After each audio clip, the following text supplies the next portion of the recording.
You call that music? Sounds like something written in a dream. Those were the maestro's cruel words before the audience. But when a humble teenage pianist played a forbidden composition, unaware it was the very piece he once wrote in prison, the entire world stopped to listen, and the truth he tried to bury came crashing back to life. This story is about shattered silence, stolen justice, and the girl who made the whole world hear what they were never meant to forget. Now, before we dive deeper, please like and subscribe to our channel. We share powerful, meaningful stories like this every day. And drop a comment below to let us know what time and where you're watching from. Thank you so much, and now let's get back to the story. You call that music? Maestro Karl Voss's voice sliced through the hushed auditorium like a conductor's baton cutting air. It sounds like a fairy tale fantasy someone scribbled in a dream. The words hung in the stillness. Then came a murmur, low and rippling like wind through dry grass. Rows of judges exchanged glances. Some winced. Others looked down at their scoring sheets, suddenly uncomfortable. Seated alone at the grand piano under the soft white spotlight, 17-year-old Lila Monroe sat motionless. Her hands hovered just above the keys, frozen mid-introduction. The weight of the world, or at least the entire auditorium, pressed down on her narrow shoulders. She blinked once, then again. Her throat tightened. "I found it in a secondhand bookshop," she said, her voice barely above a whisper. There was no name, just music. It moved me. Voss raised an eyebrow, folding his arms. "So you're telling us you're playing an anonymous score at a national youth competition, a fabricated fairy tale. Do you take us for fools?" Someone near the back chuckled. A cruel kind of laugh. Not because it was funny, but because they'd been waiting for this girl to break. The moment the world reminded her she didn't belong. Lila's fingers trembled. The air in the room grew thicker, more suffocating. She could hear her heartbeat in her ears, louder than the restless shuffling in the crowd. But worse than the maestro's sneer, worse than the snide laughter, was the silence from the other judges. No one defended her. No one stepped in. Just moments ago, she had walked onto that stage with her heart pounding in excitement, believing this was it, her moment. All those hours alone in the school's forgotten music room, the fingers she'd taped when they bled from overpractice, the mornings she skipped breakfast to pay for sheet music instead, it was all supposed to lead here. Now it all felt like a cruel joke. But she didn't leave. Instead, she lowered her gaze to the keys and inhaled through her nose. One breath, then two. The memory of the composition, how it had made her feel the first time she read it, returned like a warm tide. She remembered the pages, yellowed and tucked inside a leather-bound volume, the delicate notation scribbled with both precision and pain. Whoever wrote it had known despair, but also beauty. She said nothing more to Maestro Voss. Her hand settled over the keys, and she began to play. The first notes whispered like a secret, so quiet they nearly dissolved in the air. But they lingered, melancholy and aching, like something once broken and slowly being rebuilt. The laughter stopped. The audience held their breath. Even the maestro blinked once, his expression unreadable. The music unfolded, fragile yet resilient.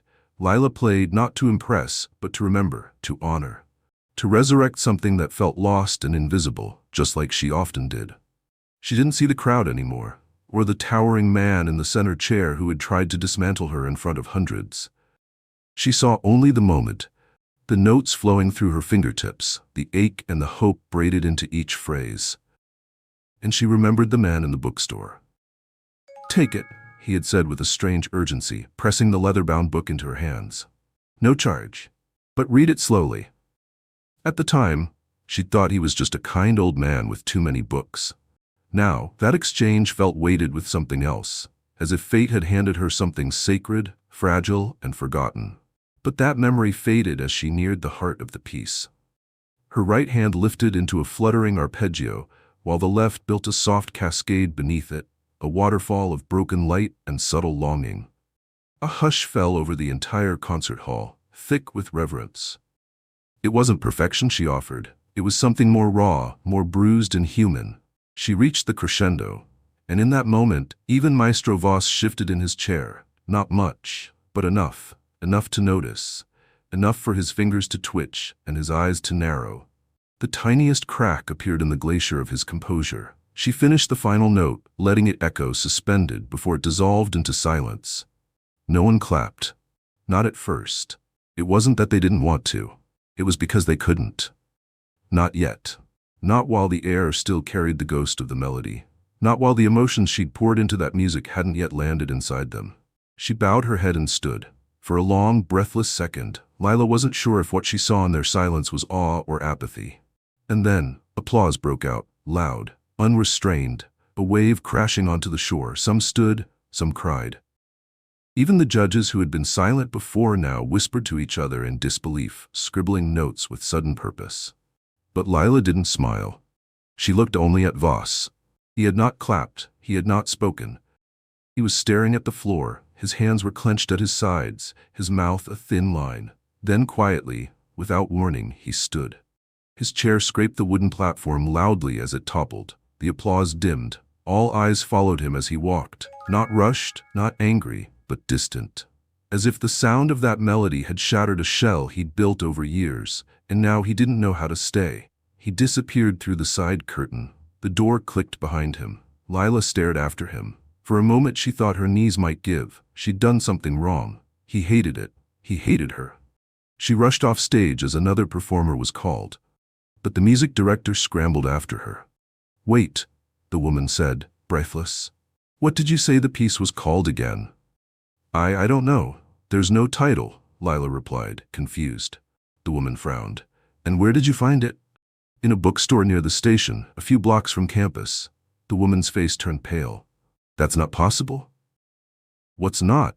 That piece, those progressions, it sounded familiar, too familiar." She looked around, then whispered, "That wasn't just music, that was a confession. I think you just played something Karl Voss wrote, something no one was ever supposed to hear." Lila's heart thudded. "What?" The woman looked behind her as if unsure who might be listening. "You need to come with me," she said, her voice trembling now. "There's something you should know. About him, about that music, and why he left." And suddenly, everything Lila thought she knew about that stage, that performance, and that moment began to shift. Because her story wasn't just about a girl and a piano anymore. It was about a secret buried in silence, and the man who had locked his past inside the very music she just brought back to life. The hallway behind the stage felt colder than Lila remembered. The warm air of the concert hall had been left behind with the applause, replaced by silence, thick enough to muffle her own footsteps. She followed the music director wordlessly, heart pounding, breath shallow. Her mind spun with fragments of questions that refused to form full thoughts. What did she mean, that it was his composition? And why did he leave like that? They turned down a quiet corridor lined with portraits of previous winners, artists captured mid-bow or in moments of celebration, all beaming with achievement. It felt like another world. One Lila wasn't sure she still belonged to. She hadn't won anything. Not really. Not yet. The music director, a woman in her 40s with dark hair tied into a careful bun, finally paused outside a locked door marked "Adjudicators Only." Her voice softened, careful now, as though speaking louder might disturb something sacred. "I was a student of his once, years ago, before the break." Her hand hovered over the door handle. "He used to say that music was the one thing that confess without needing to explain, that it speaks what the soul is too ashamed to say out loud." Lila blinked. "The break?" The woman hesitated, then sighed. "There was an absence from the public, from the world, really. He vanished for nearly 5 years. No concerts, no lectures, just silence. And when he returned, he was different, colder. Brilliant still, yes, but distant, like someone who had buried himself and couldn't quite claw back out." The door creaked open. Inside, the room was dim, furnished with a few chairs, a lamp, and a table stacked with adjudication forms. In the far corner, a leather-bound case sat beside a coat rack, untouched. The woman gestured for Lila to sit. "You said you found the music in a bookshop?" Lila nodded. "The store near the old train station?" "Yes." "And what exactly did the score look like?" Lila closed her eyes, trying to recall the feel of the pages. Faded parchment, not printed, written by hand, like someone had copied it late at night, maybe under candlelight. There were coffee stains, smudges, and in the margins there were little notes, not words, just tiny sketches. Stars, clocks, a half-broken heart. The woman went still. That's exactly how he used to notate his private works, she whispered. He never titled them, said names gave things boundaries, said pain shouldn't be categorized. Lila stared at her, eyes widening. But how did it end up in that store? No one knows, but there were rumors. When Voss was gone, people whispered he had been imprisoned for speaking out against something or someone he shouldn't have. It was never confirmed. No trial, no press. Just 5 years gone, and then one day he's back, conducting orchestras like nothing happened. Lila's fingers curled against her knees. The music had carried that pain. She had felt it. Every aching chord had lived under her skin for weeks. She had practiced it until her hands ached not from effort but from grief she didn't understand. He wrote it in prison, the director said softly, almost to herself. I believe it. Lila's breath caught. But why would he be so angry I played it? The woman turned, eyes meeting hers. Because that piece wasn't meant for us. It was a confession scribbled in a cell, maybe in tears, maybe in rage. You played something sacred, something he never intended to hear again. And yet, somehow, it found you. The room fell into silence. Outside, distant applause for another contestant echoed like a forgotten world. Lila rose slowly, her legs unsteady. Where is he now? He has a small rehearsal studio down the corridor. But Lila didn't wait. Her feet carried her toward the side hallway, where the carpeting turned darker, the lighting dimmer. She passed dusty trophy cases, faded posters, and an old black-and-white photo of Voss in his youth, smiling. A rare expression. Back when the world still believed in him. She reached the final door. Her knuckles hovered for a beat before she knocked, softly. No answer. She tried again, louder this time.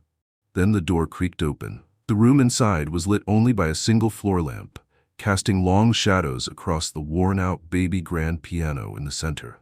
The air smelled faintly of varnish, paper, and something older, like time itself had settled into the walls and refused to leave.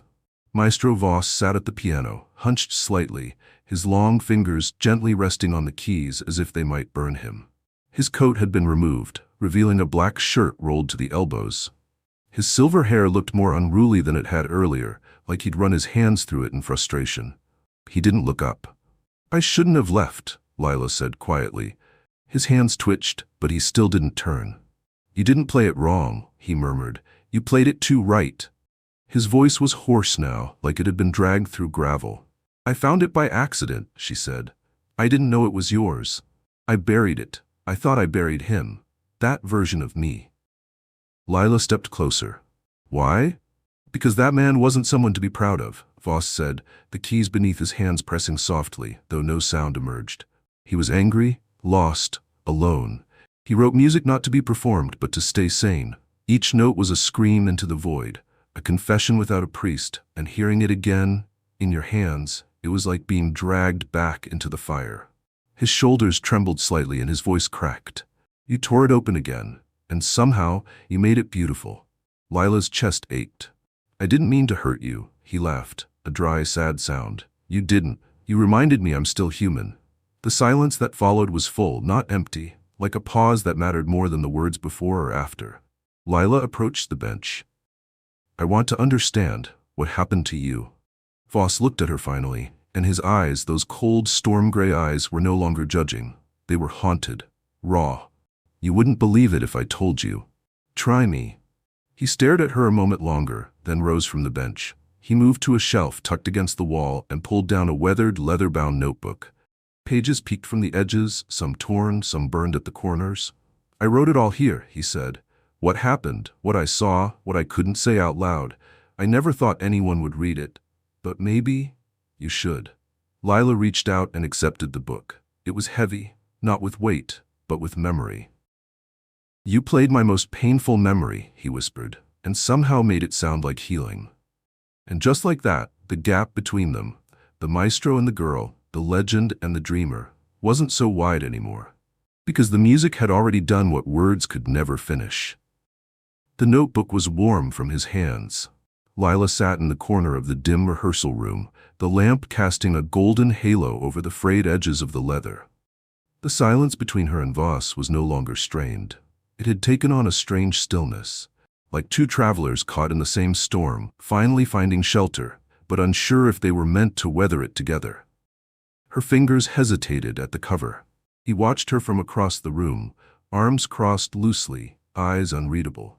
He had given her permission, but not guidance. He hadn't told her what she would find inside. And somehow, that felt more intimate than anything he could have said aloud. She opened the first page. The handwriting was sharp, slanted, relentless. It bled emotion in every line. Each stroke of ink looked like it had been etched with urgency, like the writer had written not to be remembered, but to survive. Day 3. The cell is 8 feet by 6. The walls sweat when it rains. The man in the cell beside me talks to ghosts. I listen because they make more sense than silence. She blinked. Her throat thickened. The next entry hit harder. Day 14. They took my piano. Not that I expected one, but I dreamed it. It stood in the corner of the room like an old friend, dustless, waiting. I played until my fingers bled, and then I woke up and my hands were still empty. She glanced up at Voss. He wasn't watching her anymore. He was staring at the floor, one hand gently pressed against the piano lid, as if listening for something beneath it. She kept reading. Day 27. They told me to confess, but I didn't commit a crime. I told the truth, that the Music Council laundered money through international donors, that young artists were denied access to scholarships because they didn't play politics. So they locked me away and said I was unwell, said the pressure had gotten to me, that the genius had finally snapped. Lila's stomach twisted. She'd heard whispers of corruption in the elite musical institutions, but always as distant rumors, urban myths spoken in hushed tones backstage. Not something that could swallow a man whole, not something that could bury a maestro. She turned another page. Drawings, scribbled staves, bars of music, ideas unfinished and faded in places as though he'd run out of ink and scratched them in with fragments of pencil, charcoal, even blood. And then, there it was. The piece. Solitary Light, or what she had come to call it in her own mind. Her eyes watered when she saw the original. It wasn't just notes, it was agony with a pulse. Chords scratched out and rewritten. Phrases interrupted mid-thought by jagged lines of poetry. No one hears the man in the dark. They only remember his silence. She closed the notebook softly, almost reverently. He wrote the truth, she said, her voice hoarse. And they punished you for it. Voss didn't look up. I was naive, he replied after a moment. I thought brilliance protected people. I thought a legacy would shield me from politics. But the system doesn't care how many standing ovations you've had. When you threaten the wrong names, they take everything. He stepped toward her, not with pride, but weariness. And then they left me with nothing but silence. Her fingers curled around the edges of the journal. But you didn't stay silent, she said. You wrote. I wrote because I had no voice left, he said bitterly. And even then, I never meant for those pages to leave that cell. But they did, she said gently. Somehow they did. And they found me. Maybe that means they were meant to. He looked at her then, really looked, his eyes weary, worn, and glassy. You're 17, he whispered. What right did fate have to give you my grief? She stood slowly, walked to the piano, and laid the notebook on top of it. It wasn't grief when I played it, she said. It was hope. The words caught him off guard. He opened his mouth, then closed it again. For the first time in years, he had no response. They stood in silence, the only sound a distant echo of another pianist's performance through the walls. Finally, he sat down on the bench, motioned for her to sit beside him. I haven't touched this in months, he murmured. Not really. I play when they make me, when the paycheck calls, but not like before. He reached for the first chord, hands trembling. The sound was hesitant, hollow at first, then warmer, fuller. Lila joined in, her right hand finding the familiar shape of the piece she had fallen in love with, now no longer nameless. They played together, hesitantly, then in sync. A duet of rediscovery. The piece wasn't identical to her version. It breathed differently under his fingers. Where she played with sorrow, he played with restraint. Where she leaned into fragility, he pressed with restraint, as if unsure whether to let himself feel again. But by the end, their hands found each other in harmony. The final note lingered like a held breath. He turned to her, voice soft. You've given me something I thought I'd lost. And you gave me something I never thought I'd find, she said. A voice. He laughed, an actual, quiet, human laugh. I thought I gave you a heart attack. That too. For the first time since that performance, she smiled. There was still a long way to go, questions to ask, truths to unearth. But in that moment, there was a fragile truce between past and present, between teacher and student, between pain and peace. She knew she wouldn't stop there. The world had to know the truth, not just of the music, but of the man behind it. And maybe, just maybe, this was the beginning of something that could bring light not only to what had been hidden, but to others like her, lost voices waiting to be heard. The sun had long dipped beneath the city skyline by the time Lila stepped out of the rehearsal studio, the air thick with the smell of rain on stone and faint echoes of applause still trailing through the open hallways. Her fingers still tingled from the final notes of the duet, notes that hadn't just ended a song, but broken open something sacred. She pressed the leather-bound notebook to her chest. The air felt different now, charged with the weight of knowing. Everything looked the same. The shining glass doors, the polished hardwood floors, the hollow perfection of the conservatory, but the illusion had cracked. And beneath its gleam, she saw it for what it was. A temple built on silence. A stage that thrived on erasing those who wouldn't play along. Her steps slowed as she approached the long corridor leading to the adjudicator's lounge. Conversations drifted through the walls, polite laughter, names of favored students tossed around like audition numbers. But her ears picked out one voice, smooth, clipped, and unmistakably rehearsed. "We can't let that piece be credited publicly. You understand what it implies." Another voice answered, tighter, quieter. "She's just a student. She probably doesn't even know." "She knows," came the first voice again, "and if she says anything, we deny. Burn the footage if we have to." Lila froze. Her heart pounded like a war drum. She wasn't supposed to hear this, and yet, wasn't that the point? People like her weren't supposed to overhear, or question, or speak at all. But tonight, she wasn't going to be silent. She took a breath, stepped forward, and knocked sharply. The voices inside cut off. After a pause, the door cracked open. A tall man with silver hair and a judge's badge peered out, his face freezing when he saw her. "Miss Monroe," he said coolly, "we weren't expecting you." "No," she replied, keeping her voice even, "but I thought it was time someone expected the truth." He opened the door wider, gesturing her inside. "Of course, come in. Congratulations on your performance. Truly moving." Lila stepped into the room, heart hammering. A half-circle of judges sat around a long oak table, some sipping wine, others flicking through scoring sheets. Most of them looked up at her with benign disinterest. One or two offered thin smiles. Only one, a woman with short white hair and eyes like mirrors, watched her without blinking. Lila placed the notebook on the table. "I know where the piece came from," she said, "and I know what happened to Maestro Voss." A stillness swept through the room like a cold wind. No one spoke. She opened the notebook to a page halfway through, the one with the sketch of a cracked clock, bleeding ink between staves. "This is his handwriting. His music. Written during the 5 years you all pretended he didn't exist." One of the older judges coughed, setting his glass down. "We understand your enthusiasm," he said slowly, "but musical attribution is complex. You found an anonymous composition. That doesn't mean—" "Don't lie to me," she cut in. Her voice trembled, but she held her ground. "I played that piece and watched him fall apart. I've seen the journal, the entries. I've read about what he uncovered, the money trails, the scholarships siphoned to donor families. I know." A man with a trimmed beard leaned forward. "That's a dangerous accusation for a student." "It's not an accusation," she said. "It's history. You just buried it." The woman with silver eyes finally spoke. Her voice was soft, lethal. "What exactly do you want, Miss Monroe?" Lila's breath caught. She could feel every eye on her, 100 silent warnings screaming from the walls. But she remembered Voss's hands trembling over the keys, the notes written in grief, the dream he dared to pen in prison, only for it to be locked away like a shameful secret. She squared her shoulders. "I want the truth restored," she said. "I want his name credited on that piece. I want the footage of the performance released. I want the world to know that you failed him and that he rose anyway." Someone scoffed. "And if we don't?"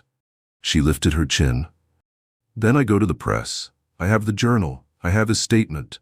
I have your voices on tape from the hallway just now." The silence was deafening. She wasn't sure if it was courage or fear that kept her from shaking. Then the silver-eyed woman gave a slow, rueful smile. "You're your own kind of storm, aren't you?" Lila said nothing. The woman stood, walked to the window, and stared out at the lights of the campus glimmering like scattered fireflies in the night. "Do you think you're the first?" she asked, still watching the dark. "The first to come in here demanding justice? To threaten headlines and reputations?" "I don't care if I'm the first," Lila said, "but I intend to be the last." The woman turned. For a long moment their eyes locked. Then she nodded once. "Fine. We'll release the video, and you'll read a prepared statement crediting Maestro Voss. No mentions of his imprisonment, just that it was a long-lost composition. Agreed?" Lila didn't flinch. "No, we do this honestly. No more erasure. You let the truth out, or I will." The woman's smile faded, but she didn't argue. Instead, she walked to the table, scribbled something onto a sheet of paper, and passed it down. "A compromise," she said, "and a press conference. Tomorrow. You both speak." Lila took the paper, scanned it, and folded it in half. "Deal." She turned and walked out without waiting for a farewell. Her legs felt like they might give as she reached the hallway. But something else held her upright now. Not pride, not fury, conviction. The truth had been buried long enough. It was time to let it sing. The air inside the conservatory's atrium was heavy with anticipation. A podium had been placed beneath the grand glass dome, where sunlight poured down like divine spotlight. Rows of cushioned chairs stretched out across the marbled floor, already filling with journalists, donors, students, and skeptics. Cameras were being adjusted. Microphones clicked on. Whispered questions stirred the air like an unsettled wind.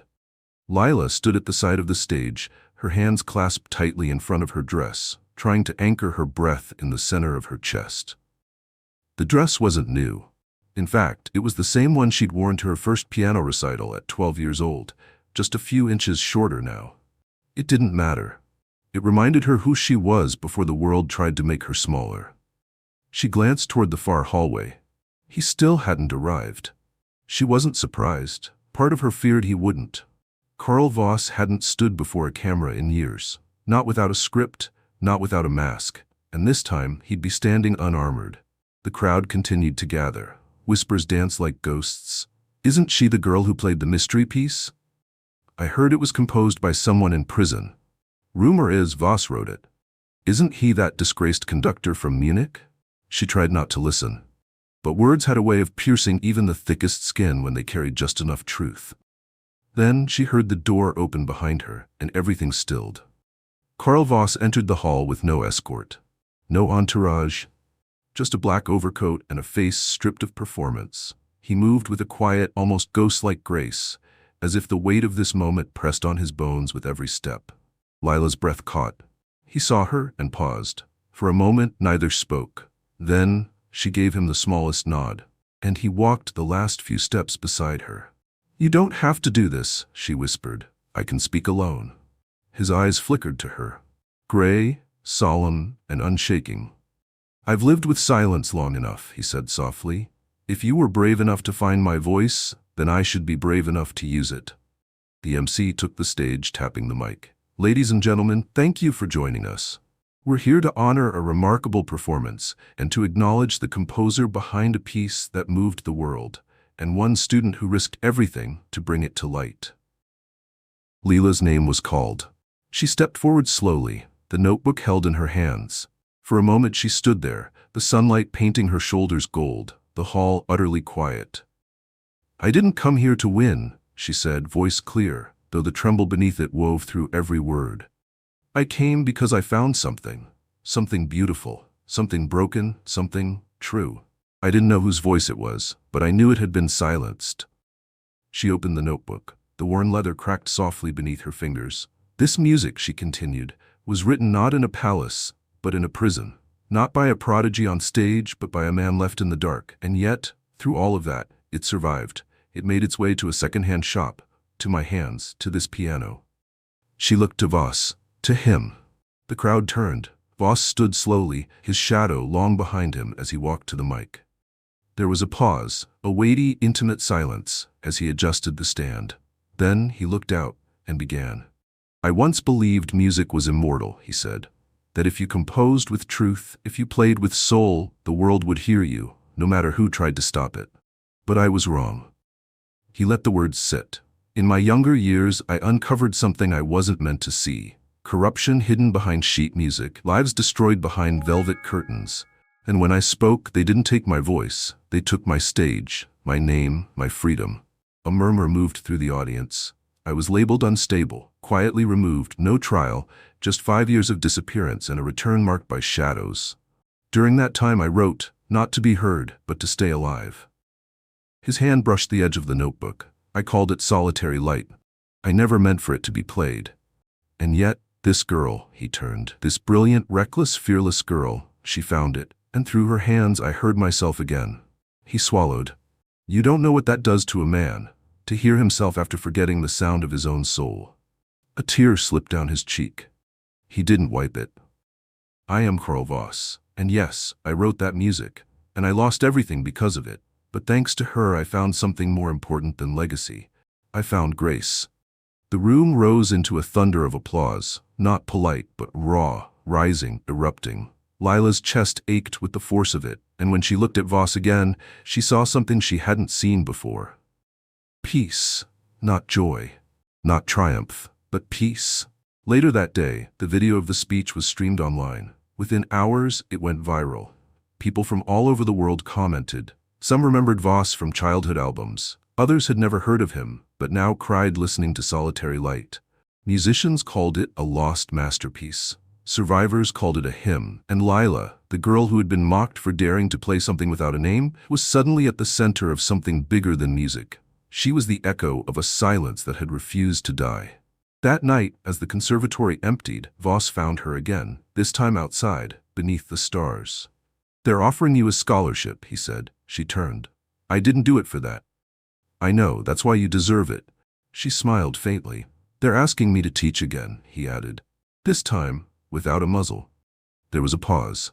Would you? She asked. He looked up at the sky. I might. Another silence. Then, would you be my first student? Lila looked at him, then back at the stars, and nodded. Because sometimes the most powerful symphonies don't begin with fanfare. They begin in darkness, and are found again in the quiet hands of a girl who listens. The first call came at dawn. Lila's phone buzzed on the windowsill, its vibration rattling against a chipped ceramic mug filled with cold tea. She was still curled under the blanket on her dorm bed, hair tangled, eyes heavy from a night that hadn't ended so much as collapsed into restless dreams. She ignored the call, but it buzzed again, then again. By the time she rose to check it, her screen was flooded with notifications. BBC Music World wanted an interview. New York Philharmonic had reposted her performance. A message from someone claiming to be Hans Richter's great-granddaughter simply read, he would have cried. Lila sat on the edge of her bed, blinking at the flood of praise, confusion, and awe. Then her email pinged with the subject line, urgent, legal notice. She clicked it. Her pulse ticked higher with every word. The conservatory board had launched an internal ethics inquiry. There were questions about intellectual property, unauthorized performance of protected material, and even allegations of forged attribution. Forged? Her fingers clenched the sheets. Even now, even with the world listening, they were trying to twist it all again. They were afraid. Not of her, but of the truth. Later that morning, she found Voss sitting alone in the school's garden courtyard. It was late spring, and the petals of white magnolias had begun to fall, one by one in lazy spirals. He was seated beneath the largest tree, journal in hand, as if writing might still be enough to hold his story together. She approached slowly. They sent a letter, she said. He didn't ask from whom. He simply nodded. I expected it, he murmured. They've always been better at writing silence than acknowledging sound. They're accusing us of theft. No, they're accusing us of memory. He closed the notebook and looked up at her. His face was tired but unafraid. They know the tide's turning. Solitary Light isn't just a melody anymore. It's evidence. Lila knelt beside him, her voice quieter now. What do we do? He looked out over the courtyard where a group of students, ones who had once scoffed at her, now watched from a respectful distance. Some nodded to her, some clapped softly when she passed. You keep playing, Voss said, and this time I play beside you. He handed her a sheet of music. It was familiar, but not. She scanned the notes, similar to Solitary Light, but fuller. A second movement? He nodded. I began it years ago, but I never finished it. Lila stared at him. I didn't think I ever would, he said, until I heard what you made of the first. She sat with him for a long time after that, tracing the bars with her fingertip, watching as the magnolia petals landed softly on the pages like blessings. The next few weeks passed like a storm, both luminous and uncertain. Solitary Light was performed by a Berlin orchestra on live television. Audiences stood for 12 minutes straight. Voss was invited to give a TED Talk. He declined. Lila was offered recording contracts. She declined. Instead, they chose to debut the second movement together, an open-air concert at dusk, staged in the center courtyard of the very conservatory that once tried to erase them both. The announcement shook the press. Tickets sold out in 2 hours, and behind the scenes pressure built. Anonymous threats, old board members stepping down, whispers of donors pulling out, journalists digging into sealed files. The past was no longer content to sleep. On the morning of the concert, Lila walked the campus alone. It had been transformed. Lights strung through the trees, a stage built over the fountain, speakers arranged to carry the music down every path. But what struck her most were the people. Students, custodians, professors, tourists. No VIP section, no velvet ropes. This wasn't music for the elite anymore. This was music for everyone who had ever been silenced. Backstage, she found Voss at the piano. He was adjusting the bench, his coat already off, sleeves rolled. She paused, then asked the one question that still haunted her. Why did you really give me that notebook? He looked up, quiet. Because I knew the moment I heard you play, you weren't just interpreting my music. She waited. You were healing it. The lights dimmed. The crowd hushed. They took the stage together. There were no speeches, no introductions, only silence waiting to be broken. And then, music. The second movement began like a memory returning, soft chords echoing beneath a new melody, bolder, more defiant. The darkness of Solitary Light still lived within it, but this time something had changed. It had hope now. Lila's fingers danced over the keys, her body swaying with the swell of the crescendo, her heart open and trembling with every bar. And beside her, Voss played, not as a maestro but as a man freed from silence. By the final note, the night air was breathless. A hush held the crowd. Then a single clap. Then another. Then the world erupted. And somewhere in the sound of that ovation, the truth found its voice again. The applause had faded, but its echo lingered in Lila's chest long after the stage lights dimmed. She stood alone beneath the soft silver wash of moonlight, letting her fingers drift across the piano's keys one last time. The crowd was gone. The chairs now empty ghosts in the courtyard. The energy of the evening crackling like static in the air. Somewhere behind her, Voss spoke softly with a few reporters, each of them hesitant, as if they were still trying to process what they had just witnessed. The second movement of Solitary Light had done something no article, no confession, no courtroom had managed. It had made people feel the truth.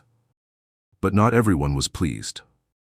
She saw it in the eyes of the conservatory's interim director as he lingered at the edge of the stage, arms crossed, lips pursed. He didn't applaud.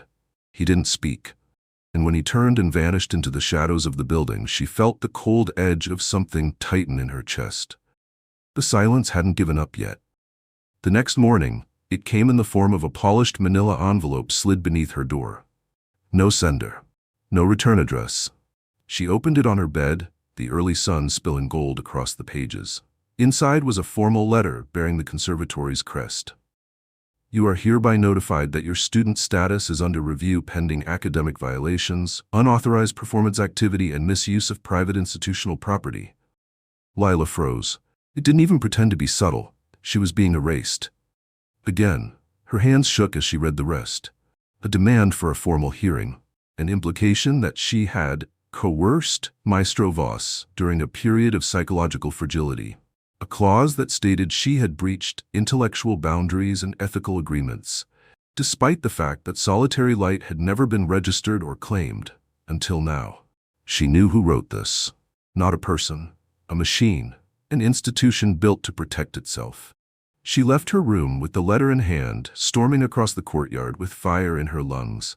She didn't knock when she reached Voss's office door. She simply opened it. He looked up from his desk slowly, brows lifting, not in surprise, but in resignation. You got one too? she asked, holding the letter aloft. He nodded once. They sent someone to my house last night, he said. A woman in a gray coat. She said there's still time to retire gracefully. Lila dropped into the chair opposite him, fury trembling just beneath her skin. They're scared. Yes, he said softly. And dangerous when they're scared.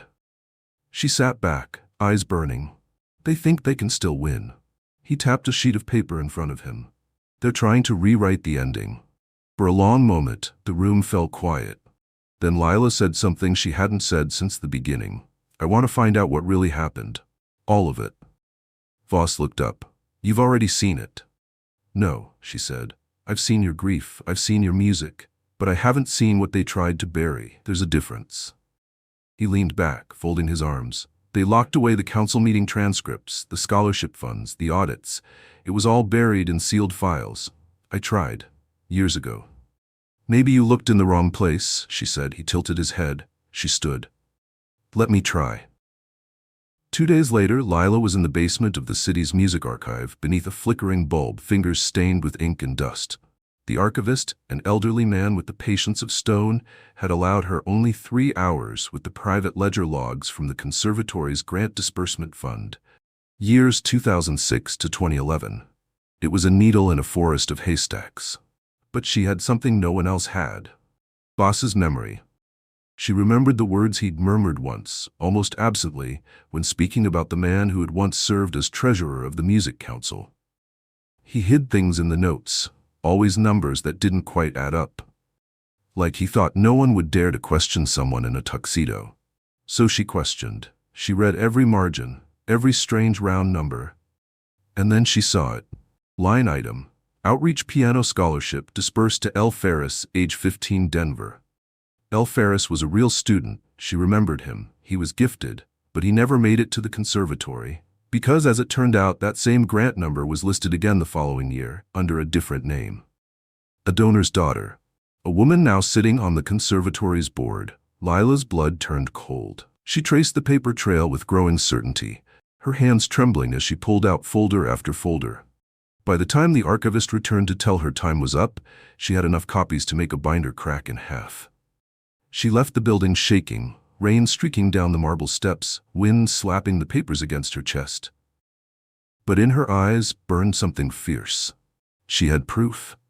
And this time, they wouldn't silence her with expulsion notices or quiet threats. That night she met Voss in the rehearsal hall. She dropped the stack onto the piano. Here, she said. He stared at it like it was an artifact from a war he thought was long buried. Then, slowly, he opened the top folder. His eyes moved across the numbers, the names, the forgery. When he looked up, his hands were trembling. This is what I was trying to prove, he whispered. This is what got me locked away. Lila sat beside him. Then let's make sure it sets you free. The sound of the piano echoed like footsteps in a cathedral, measured, haunting, echoing long after the last note fell. Lila's fingers hovered in the air above the final chord, her breathing steady but her heart galloping beneath her ribs. Across from her, Voss sat motionless, eyes closed, as if still listening to the ghost of a memory neither of them had yet named. She lowered her hands slowly. We're ready, she whispered. He opened his eyes. No, he said. We're past ready. The folder between them on the bench was thick, worn now from fingerprints and sleepless hours. Dozens of names, dates, line items, and signatures, all traced back to the council. All tied to a web of reallocation, favoritism, and theft. Students who had never received their scholarships. Others, far less deserving, whose last names matched boardrooms and donation plaques. The pattern was unmistakable, and it was time for it to be heard. Lila stared at the grand stage being prepared for the following night's conservatory gala. A shimmering black tie event where the elite of the music world gathered to sip wine, exchange glances, and praise one another's reflections. It was perfect, and it was exactly where she planned to tell the truth. Voss stood beside her, his silhouette long in the dim lighting. There was something steady in him now. Not rage, not even anticipation, but a strange kind of calm. Like someone who had already lost everything once, and now had nothing left to fear. The next evening came with silver chandeliers, champagne flutes, and the gentle buzz of privilege. The ballroom gleamed with polished pride. every surface shining as if to hide the tarnish beneath. Lila entered in a simple navy dress, hair pinned low, the folder clutched like a secret against her ribs. She walked past donors with pearls and velvet, past judges who had once whispered about her, past former winners and music critics who had called her performance raw, as if that were a flaw. She reached the backstage corridor where Voss waited, his tuxedo crisp, his expression unreadable. "Still want to do this?" she asked. He looked at her with quiet reverence. "You've carried my silence long enough," he said. "Let me carry the truth now." When the MC announced his name, the ballroom fell still. He hadn't attended the gala in over a decade. His return was supposed to be symbolic. Silent, a nod to legacy. No one expected him to speak. He stepped into the light. There was no orchestra behind him, only Lila. She walked slowly to the piano at center stage, set down the folder on its polished lid, and met the eyes of the crowd. Voss reached for the microphone. "I was invited here tonight to perform," he said, his voice carrying a hush that drew everyone closer. "But I won't be playing music." A ripple moved through the room. Confused laughter, tilted heads, clinking glasses abruptly stilled. "I've stood on this stage before. I've conducted symphonies, debuted masterpieces. But tonight, I speak not as a musician, but as a witness." He turned slightly, gesturing toward Lila. "This young woman uncovered something buried years ago. Something I tried to reveal and was punished for. She found the truth in my music, and then she found it in the numbers." He opened the folder. "I present to you evidence of systematic scholarship theft, donor bribery, and the erasure of gifted voices in favor of wealthy influence, conducted right here by this institution." Gasps broke through the silence. "You can deny my music, you can question my sanity, you can dismiss a 17-year-old girl as naive, but you cannot ignore this." He lifted several pages, reading names, figures, duplicated grants, forged signatures. The air turned sharp. A judge on the front row stood, face pale. A woman with a name on the donor wall dropped her wine glass. A board member tried to interrupt. "This is slander." "No," Lila said, stepping forward. "This is history, and it's finally being played in the right key." Voss turned to her, and for a beat, they simply looked at one another. Then he returned to the mic. "I don't need applause, I don't need forgiveness, but I won't let silence win. Not again." He paused, and with that, he nodded to Lila. She took her seat at the piano and began to play the third movement. It was new, bold, still unfinished in places, but honest. It was composed in the weeks they had spent fighting back. It was composed in the spaces between confrontation and hope, fear and fire. It was composed by both of them. The melody soared above the murmurs, demanding stillness. It wasn't perfect. It didn't need to be. By the final note, several audience members had stood, not in ovation, but in witness. Some in shock, some in tears. Some with fury in their eyes, but none unmoved. After the performance, Lila and Voss left the stage together, the spotlight no longer blinding, but warm. Outside, beneath a rain-dark sky, they waited in silence as reporters began to gather. Voss turned to her. "You just lit a fuse," he said. She nodded. "And if it burns down a wall," she whispered, "then maybe more light can get in." The first resignation came before sunrise. It was a quiet email leaked to a local paper, a longtime board member stepping down for personal reasons. But the timing was unmistakable. By noon, 3 more followed. A senator's daughter returned her scholarship. A grant auditor from 2009 posted a whistleblower statement. The dome of power was beginning to crack. Not with thunder, but with pressure.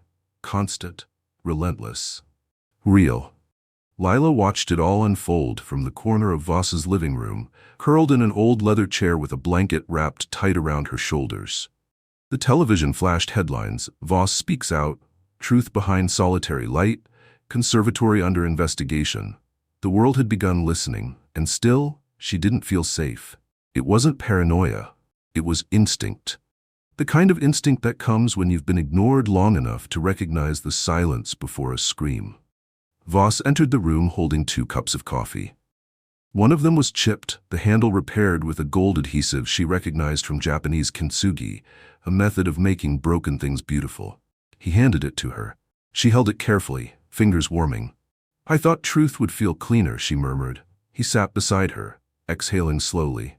"Truth is messy. It bleeds before it heals." Her phone buzzed on the table. Unknown number. She answered cautiously. The voice on the other end was young, hesitant, shaken. "This is Anna Ferris," the girl said. "Elle Ferris's sister. You don't know me, but you're the reason I'm calling." Lila's breath caught. "I saw the broadcast," Anna continued. "My brother, he never said what happened. But I remember how he changed. When he didn't get that scholarship, he quit music, he started drinking. Her voice cracked. "He died last year. He never got over what they did to him." Lila blinked back tears. "I found something in his things," Anna whispered. "An email from the treasurer. It proves he was awarded that scholarship, and then someone deleted it." A silence. Heavy. Absolute. "I'm sending it to you," Anna said. "I think he'd want you to have it." When the email arrived, it was brief. A congratulations note. The date aligned with the financial ledger Lila had uncovered. The signature was from a name still on the board. "I was right," Lila whispered. Voss looked at her. "You were more than right. You were brave." She forwarded the email to the state's attorney general, to the reporters covering the story, and, on impulse, to the woman with silver eyes who had once stood in judgment at her performance. The public pressure grew. So did the threats. It started with anonymous messages, then comments. Then someone slashed the tires of Voss's car in the conservatory parking lot. Lila's dorm room was searched without notice. Her scholarship was paused, pending further review. Still, she played. Each day, she sat at the same piano in the student hall and played Solitary Light, the third movement, and fragments of the unfinished fourth.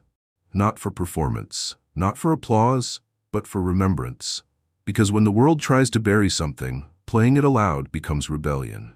Then one afternoon, as golden leaves began to scatter across the quad, she walked into the practice hall and saw a new lock on the piano room. Her name removed from the schedule. A printed notice on the wall, room closed indefinitely for administrative review.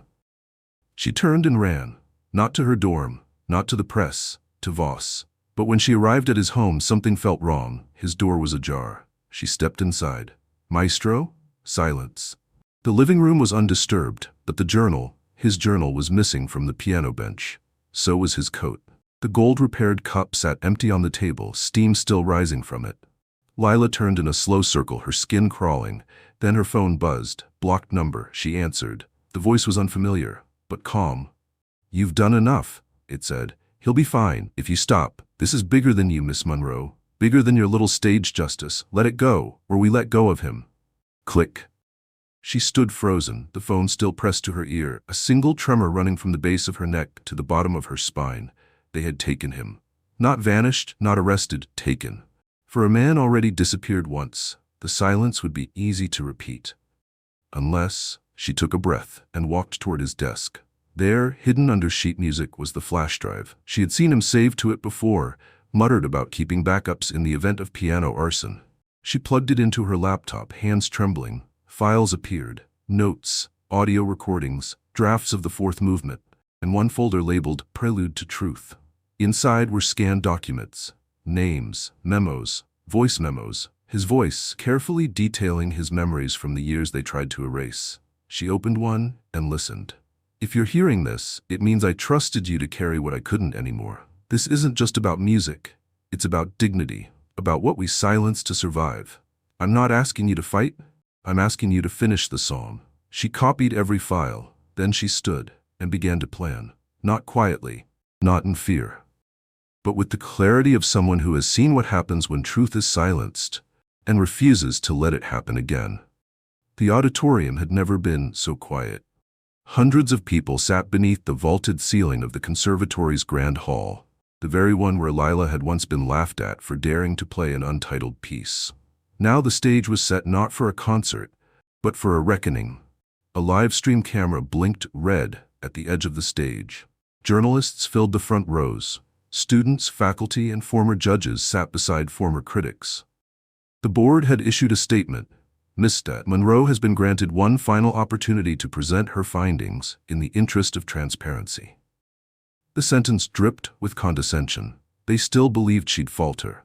That fear would buckle her knees. That grief would steel her voice. They didn't understand her at all. She stepped into the spotlight wearing black, not out of mourning, but defiance. Voss's chair beside the piano remained empty, lit, waiting. The MC said nothing. She didn't wait for permission. She approached the mic, her hands steady despite the storm that raged inside her. "My name is Lila Monroe," she said, "and I am not here to prove anything. The proof already exists." She gestured to the screen above her, where Voss's voice echoed from the flash drive, his final message projected for the world. "They told me silence was the price of dignity, that to survive I had to disappear. But music doesn't vanish.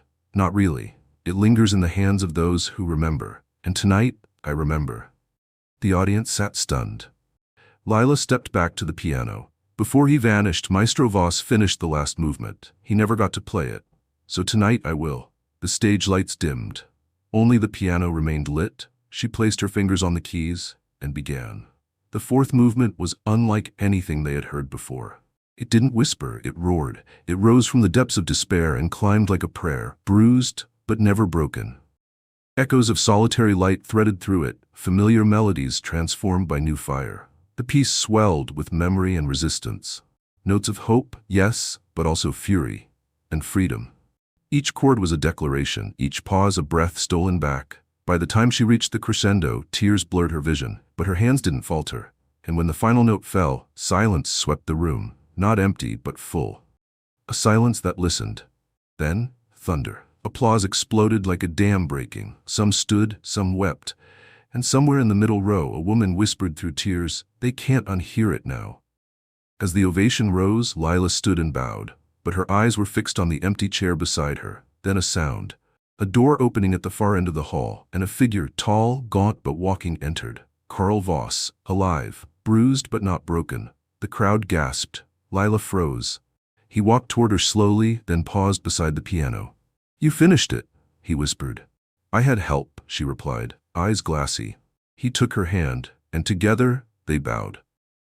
Later that night, the flash drive was uploaded in full. The files spread like wildfire, across forums, newspapers, newsrooms. Investigations were opened, subpoenas issued. A full audit was launched into the conservatory's finances and grant practices. And for the first time, the silence that had protected the powerful began to collapse beneath the weight of music. Lila was offered recording deals, speaking tours, press coverage. She turned them all down. Instead, she and Voss began a quiet program for underprivileged music students, those silenced by poverty, politics, or prejudice. They called it the Solitary Light Project. Their first recital was held beneath a broken chandelier in a forgotten community hall. They played to a crowd of 20. And it was perfect.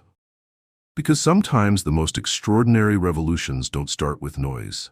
They begin with someone who dares to play a buried truth and refuses to stop. When the world tries to silence you, remember this: truth has a sound, and it always finds its way back. Solitary Light was never just a piano piece. It was a testimony carved in silence, a melody born of pain and resilience. Lila didn't just play music, she played memory.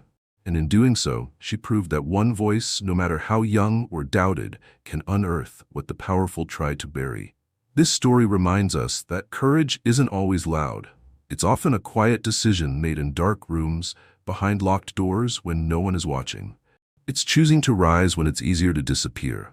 It's choosing to speak, even if your voice shakes. And sometimes it's choosing to play, not for applause, but for justice. So if you've ever been overlooked, dismissed, or told your story didn't matter, let this be your reminder. Play anyway, because your voice might just be the key that frees someone else's silence.